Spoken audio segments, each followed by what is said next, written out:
Good afternoon, students. Good afternoon. Okay, today we have a quality lesson on preposition. Today we are going to see preposition. What is preposition? Can you say the Tamil meaning for preposition? முன்னிடை சொற்கள். Very good. Preposition means முன்னிடை சொற்கள்.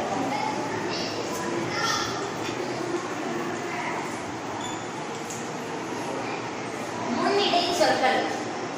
Preposition. Pre அப்படினாலே முன்னாடின்னு அர்த்தம். முன்னே அப்படின்னு அர்த்தம். Preposition அப்படினா முன்னாடி இடம் பெறக்கூடிய சொற்கள். முன்னாடி இடம் பெறக்கூடிய சொற்கள். எதற்கு முன்னே அப்படி பாத்தீங்கன்னா நவுனுக்கும் ப்ரோனவுனுக்கும் முன்னாடி ஒரு வார்த்தை வரணும். எதுக்கும் முன்னாடி வரணும். நவுனுக்கும் அப்படினா ப்ரோனவுனுக்கும் முன்னாடி ஒரு வார்த்தை வரலாம். அந்த வார்த்தை வந்து என்ன பண்ணணும் அப்படினா it shows the relationship between the noun. எந்த நவுனுக்கு முன்னாடி வந்துச்சோ, எந்த ப்ரோனவுனுக்கு முன்னாடி வந்துச்சோ அதற்கும் அந்த சென்டென்ஸ்ல இருக்கக்கூடிய மற்ற வார்த்தைகளுக்கும் இடையில இருக்கக்கூடிய ரிலேஷன்ஷிப்பை சொன்னுச்சுன்னா அதுக்கு பேர் தான் என்ன? ப்ரிபோசிஷன். பேர் தான் என்ன? ப்ரிபோசிஷன். முன் இடை சொற்கள். முன்னாடி ஒரு பெயர் சொல்லுக்கும் மற்ற வார்த்தைகளுக்கும் இடையில், பெயர் சொல்லுக்கும் மற்ற வார்த்தைகளுக்கும் இடையில் சேர்க்கக்கூடிய சொற்கள். அதுதான் என்ன? முன்னிலை சொற்கள். Now, where is the chalkbus? Where is the chalkbus? Where is the chalkbus? The chalkbus is on the table. Very good. The chalkbus is on the table. The chalkbus எங்க இருக்கு? டேபிளுக்கு மேல இருக்கு. For example, the bag is on the table. The bag is on the table. இந்த on அப்படிங்கிற இந்த சொல் எதுக்கு முன்னாடி வந்திருக்கு? The table. Very good. நவுனுக்கு முன்னாடி வந்திருக்கு. எதுக்கு முன்னாடி வந்திருக்கு? நவுனுக்கு முன்னாடி வந்திருக்கு. நவுனுக்கு முன்னாடி வந்து the bag. மீதி இருக்கிற வேர்ட்ஸ் என்ன? The bag. இந்த சென்டென்ஸ்ல இந்த நவுனுக்கும் மற்ற வார்த்தைகளுக்கும் இடையில இருக்கிற ரிலேஷன்ஸ் சொல்லுது. இந்த பேக் அந்த டேபிள் மேல எங்க இருக்கு? எந்த இடத்துல இருக்கு? அதனுடைய பொசிஷன் எந்த பொசிஷன்ல இருக்கு? புரிஞ்சுதா இல்லையா? அப்ப இதுக்கு பேர் தான் ப்ரிபோசிஷன். அப்படிங்கிறது அந்த நவுனுக்கும் அந்த சென்டென்ஸ்ல வரக்கூடிய மற்ற வார்த்தைகளுக்கும் இடையே இருக்கக்கூடிய ரிலேஷன்ஷிப் சொல்லுது. இந்த பேக் வந்து இந்த டேபிளுக்கும் மேல இருக்கு. இந்த பேக்குக்கும் டேபிளுக்கும் என்ன சம்பந்தம்? the bag, the table அப்படின்னு சொல்ல முடியுமா? The bag is on the table அப்படிதான் சொல்லணும். So the definition is preposition is a word which is placed before என்ன அர்த்தம்? முன்னாடி a noun or pronoun. ஒரு நவுனுக்கோ ஒரு ப்ரொனவுனுக்கோ முன்னாடி அந்த வார்த்தை வரணும். வந்து to show the relationship. அது என்ன ரிலேஷன்ஷிப்? அதற்கும் அந்த மற்ற வார்த்தைகளுக்கும் அந்த நவுனுக்கும் அந்த சென்டென்ஸ்ல இருக்கக்கூடிய மற்ற வார்த்தைகளுக்கும் என்ன சம்பந்தம் இருக்கிறது அப்படிங்கிற அந்த ரிலேஷன்ஷிப்பை சொல்லி between the noun and the other words of a sentence. ஒரு வாக்கியத்தில் இருக்கக்கூடிய ஒரு நவுனுக்கும் மற்ற வார்த்தைகளுக்கும் இடையில இருக்கக்கூடிய ரிலேஷன்ஷிப்பை சொல்றது தான் என்ன? preposition. So preposition is a word which is placed before a noun or pronoun to show the relationship between the noun and the other words of a sentence. இதுதான் என்ன prepositionக்கான definition. இப்போ எக்ஸாம்பிள்ல பார்க்கலாம். ஃபர்ஸ்ட் எக்ஸாம்பிள் பார்த்துட்டோம். The bag is on the table. அப்ப on அப்படிங்கிறது என்ன? மேலே. அப்ப the on அப்படிங்கிறது ஒரு preposition. Next, the kettle is in the kitchen. The kettle is in the kitchen. Kettle எங்க இருக்கு? கிச்சன்ல இருக்கு. கிச்சனுக்குள்ள, கிச்சனில்.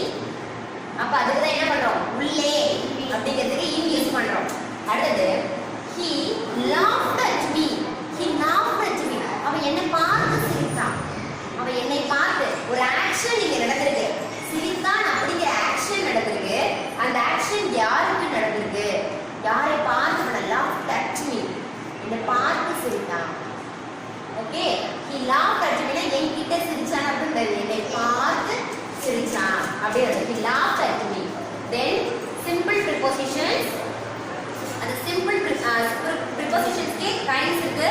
simple prepositions, compound prepositions, phrasal prepositions அப்படி சப்ஜெக்ட் இருக்கு. ஃபர்ஸ்ட் நம்ம என்ன பார்க்க போறோம்னா சிம்பிள் ப்ரிபோசிஷன்ஸ் பார்க்க போறோம். அந்த சிம்பிள் ப்ரிபோசிஷன்ல இருக்கிற சிம்பிள் அப்படிங்கிற வார்த்தையிலே இருக்கு. இது எப்படி இருக்கும்? சிம்பிளா இருக்கும். பட் சிம்பிளா இருக்கும். அதனுடைய யூசேஜ் நம்ம தெரிஞ்சுக்கணும். நம்ம ஃபர்ஸ்ட் ஒரு முக்கியமான 3 ப்ரிபோசிஷன்ஸ் நம்ம தெரிஞ்சுக்கணும். on, in, at. on, in, at. இதுல on அப்படிங்கிறது ஏற்கனவே நான் சொன்னேன்.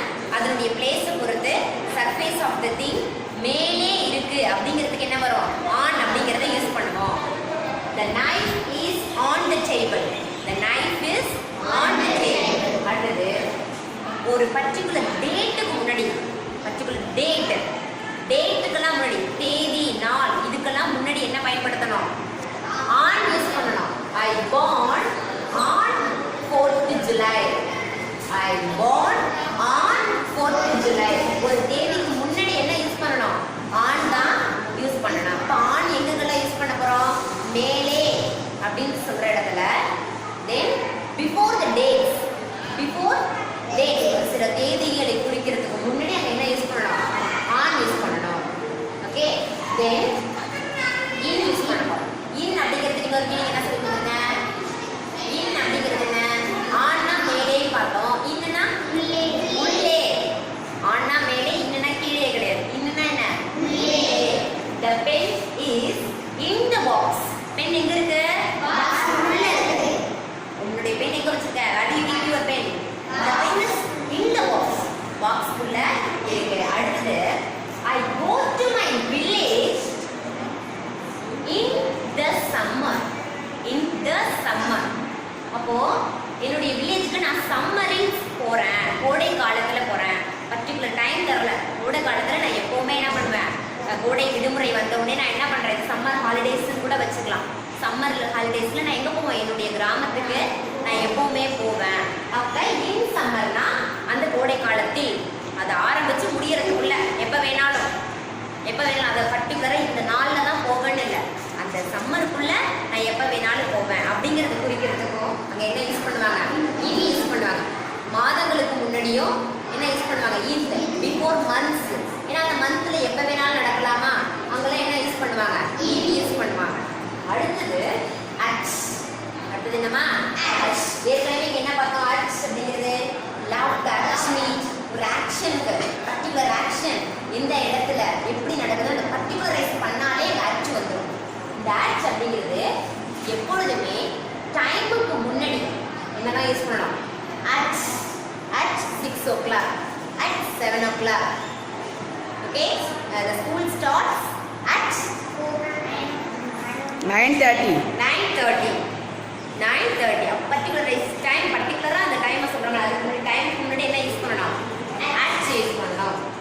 I'm at home. நான் எங்க இருக்கேன்? வீட்டில். இதுவும் இல்லதான். வீட்டில் இருக்கிறேன். வீட்டில் இருக்கிறேன். ஸ்பெசிஃபிக்கா நீ எங்க இருக்கிற, எந்த இடத்துல இருக்கன்னு சொல்லியாச்சு. I'm in எடக்கிலியூர்னு சொல்லிடலாம். எடக்கிலியூர்ல நீ எங்க இருக்க, எங்க உட்காந்துருக்கன்னு எப்படி யாருக்கு தெரியும்? எடக்கிலியூர்ல பர்టిక్యులரா நீ எங்க இருக்க? உன்னுடைய வீட்டில் இருக்க. I'm at home. தமிழ்நாடுன்னு இருக்கு.